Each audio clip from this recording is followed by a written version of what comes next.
Bismillahirrahmanirrahim. Assalamualaikum warahmatullahi wabarakatuh. Perkenalkan, nama saya Agus Firdaus dari kelas 5D Pendidikan Agama Islam, Institut Agama Islam Darussalam Ciamis. Di sini saya akan mengerjakan tugas dari UTS dari Masailul Fiqhiyah, yaitu membahas tentang bank ASI dan bank sperma. Nah, sudah biasa kalau misalkan kita mendengar bank, ya Bank BRI, Bank BNI, bank dan yang lainnya. Tapi kalau misalkan kita mendengar bank ASI, bank air susu ibu, dan bank sperma, mungkin agak baru di dunia kita. Karena memang ya mungkin ada yang belum kenal, belum tahu apa itu bank ASI dan bank sperma. Dan apa dampak yang akan terjadi ketika kita menjadikan sebuah bank sperma dan bank ASI. Dan apa hukum tentang melakukan seperti itu? Apakah boleh? Apakah haram? Nah, kita akan bahas di sini. Oke, yang pertama, definisi dari bank ASI. Jadi bank ASI itu adalah tempat yang mengumpulkan dan menyalurkan ASI dari pendonor ASI yang kemudian akan diberikan kepada ibu yang membutuhkan. Nah, dengan membutuhkan itu catatannya, yang pertama mungkin air susunya tidak bisa keluar. Yang kedua, dengan kecantikan mereka dia tidak ingin merusak payudaranya mungkin, atau juga dengan hal-hal yang lain. Itu bisa menjadi sebuah faktor gitu. Nah, ASI biasanya nanti disimpan dalam plastik atau wadah yang didinginkan dalam lemari es agar tidak tercemar oleh bakteri. Nah, itu untuk definisi dari bank ASI. Nah, yang kedua, hukumnya. Nah, apa sih hukumnya? Ada ikhtilaf atau perbedaan dari beberapa ulama. Yang pertama, dalam ulama ahli fikih, wanita pemilik air susu boleh menjual yang telah dikeluarkan dan ditempatkan pada satu wadah. Berarti boleh.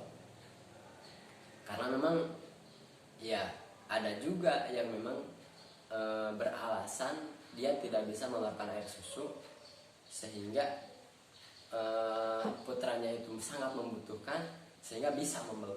Nah, itu boleh berarti. Yang kedua, dari Imam Ahmad bin Hambal, menjual ASI hukumnya makruh. Nah, ada juga makruh karena memang di depan juga akan ada berdampak seperti itu. Apa dampaknya? Salah satunya percampuran asam gitu. Nanti kan kalau misalkan satu rodoan, ketika dia suka pada suka itu tidak bisa dinikahkan. Nah, itu makruh. Tapi nanti dibahas secara signifikan. Nah, selanjutnya Imam Yusuf terlebih dahulu boleh memperjualbelikan ASI berlaku bagi hamba sahaya. Nah, kalau misalkan Imam Yusuf berpendapat boleh menjual ASI itu, tapi dengan catatan hanya hamba sahaya. Kalau merdeka di zaman saat ini berarti mungkin berpendapat tidak boleh. Selanjutnya Imam Syafi'i, ahli fikih Asy-Syafi'iyah, memperjualbeli air susu manusia merupakan tindakan yang melecehkan kehormatan yang diberikan Allah Subhanahu wa taala. Mungkin ini dilihat dari ya karena memang percampuran nasab. Nanti bahayanya seperti itu. Dalam nikah juga harus pasrah ketika terlihat satu rodoan, karena satu muhrim. Karena muhrim itu bisa dikatakan muhrim dengan 3 aspek. 1 nasab, 2 karena pernikahan, ketiga ini karena rodoah, karena satu persusuan. Itu dampak. Nah, secara signifikan dampak bank ASI yang pertama terjadinya percampuran nasab seperti tadi. Jadi kalau misalkan ada si A, nah orang tua si A itu tertitipi oleh anak dari si B. Nah, ternyata kalau misalkan terjadi si A menyusui anak si B, itu akan terjadi satu rodoan. Maka ini juga akan sama terjadi seketika bank ASI itu terjadi. Akan tercampur nasab yang memang mungkin kita tidak tahu ini dari siapa, tapi nanti bakal bernama seperti itu. 2, biaya yang besar karena memang dalam segi alat juga harus ya steril. Misalkan pompa air susunya itu juga harus ada, terus kurirnya juga mungkin nanti ada, terus nanti juga selain itu harus adanya penyimpanan yang higienis, tidak bisa sembarangan karena ini akan menjadi konsumsi pertama formula bagi bayi. Yang ketiga, dan banyak lagi ya nanti biaya-biaya yang akan dikeluarkan ketika Bang ASI itu terjadi.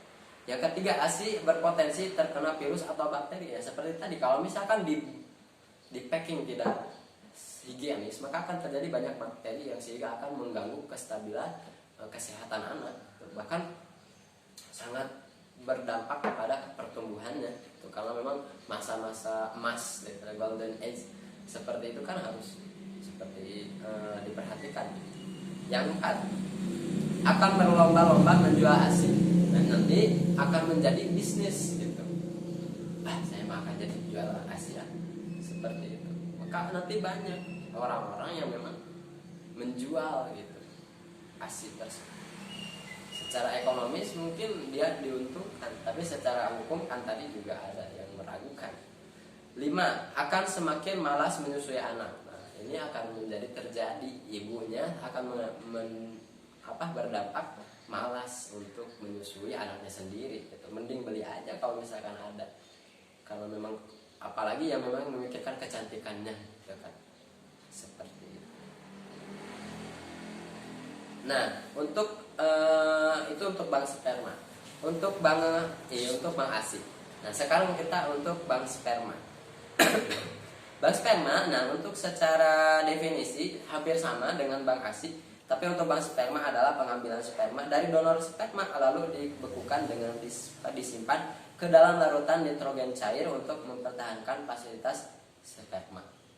Jadi seperti tadi, Bapak mau donor sperma, tapi ini haram, hukumnya haram, pasti haram, nggak ada nanti di depan juga pasti haram.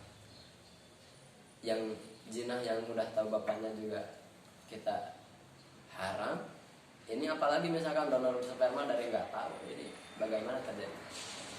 Tapi ini harus dibahas karena ini harus tahu. Ini hukum. Nah, karena memang ada laki-laki yang memang spermanya itu tidak bisa membuahi ovumnya. Gitu. Nah, apakah bisa disiasati dengan bank sperma atau tidak? Seperti itu. Nah, nanti kan kita bahas dulu. Yang pertama, hukum bank sperma. Kita membahas dulu hak hukumnya. Persoalan bank sperma dalam hukum Islam adalah bagaimana hukum onani. Ada yang mubah, ada yang makruh, ada yang haram. Tapi nggak ada yang sunnah. Yang paling baik juga mubah boleh. Mungkin itu udah terpepet. Tapi kan itu banyak ya sekarang masih haram. Apabila sperma dari suami sendiri dan ovum dari istri sendiri kemudian disuntikkan ke dalam vagina atau uterus, dikatakan makruh apabila persoalan bank sperma dalam hukum Islam adalah bagaimana hukum onani. Jadi makruh itu yang pertama. Yang kedua, mubah apabila sperma dari suami sendiri dan ovum dari istri sendiri kemudian disuntikkan ke dalam vagina atau uterus istri. Ternyata prosesnya itu disuntikkan ke ovum gitu, yang didonorkan. Itu juga yang mubah itu dari suami istri. Kalau misalkan bukan suami istri ya jelas haram gitu, karena pencampuran sperma. Mendonorkan sperma kepada wanita yang bukan istrinya maka pendirian bank sperma adalah haram gitu. Bisa mubah juga itu karena memang suami istri, karena secara hakikat juga kalau misalkan hubungan secara intim suami istri ya boleh, bahkan sunnah gitu kan kalau misalkan hukum suami istri. Tapi kalau misalkan ini bank sperma itu haram jelas, yang bukan muhrim, karena akan timbul ya keturunan, apalagi kalau misalkan belum nikah. Takut ada yang kepikiran, saya mah pengen disuntik sperma aja biar hamil, kan bahaya. Nanti bakal misalkan perwalian nikahnya akan berdampak. Nanti kalau misalkan anak perempuan nanti pas nikahnya gimana, siapa yang menjadi walinya, terus nanti juga bakal itu akan menjadikan sebuah permasalahan yang sangat besar. Dampak bank sperma. Jadi jika dikaitkan dengan perwalian adalah perkawinan anak wanita dan warisan anak pria dan wanita, maka statusnya sama saja dengan anak zina. Nah, seperti itu. Seperti tadi yang saya bahas barusan. Nah, jadi bakal ada permasalahan yang sangat rumit ketika bank sperma itu terjadi. Seperti itu. Jadi kalau misalkan bank sperma itu terjadi, nanti yang pertama anak perempuan ini tuh akan menjadi punya wali dia kalau misalkan tumbuh besar.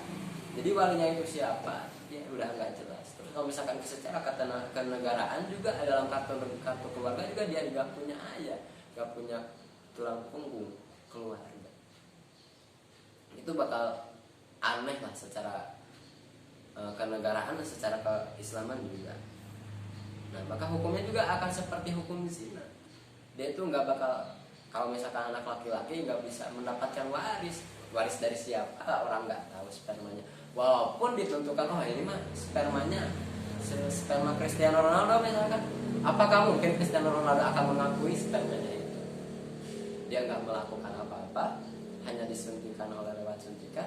Mungkin itu hal menjadi hal yang sulit diakui untuk menjadi anak, gitu kan, karena tidak berhubungan juga.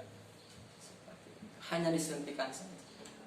Tapi itu juga akan berdampak jauh lebih bahaya kalau misalkan sperma itu terjadi, sperma itu terjadi. Hanya hukum boleh itu karena memang kedua pasangannya adalah pasangan sah, suami istri. Akan banyak berdampak mengundang fitnah bagi wanita, jelas. Kalau misalkan ini siapa sih suaminya, kok bisa hamil, apalagi belum nikah, itu kan. Apalagi sudah nikah terus laki-lakinya nggak merasa mensetubuhi istrinya, itu menjadikan sebuah perbincangan.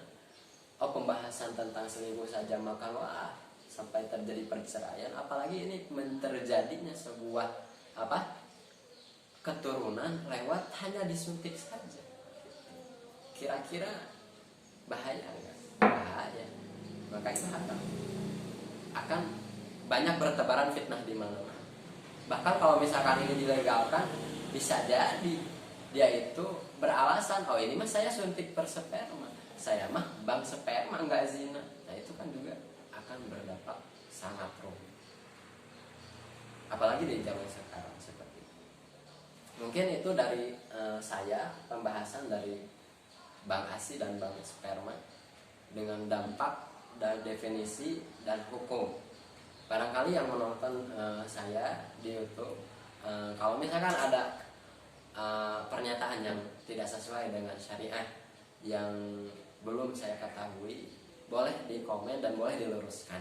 Karena ini adalah sebuah pembelajaran, tugas dari dosen saya untuk menampilkan presentasi saya di video dan di share di YouTube. Kalau misalkan ada kesalahan, silahkan komen di bawah dan silahkan untuk meluruskan. Barangkali ada hukum-hukum yang tidak terbacakan dan barangkali ada dampak-dampak yang tidak terbacakan, silahkan untuk berkomentar. Terima kasih untuk dosen pengampu saya.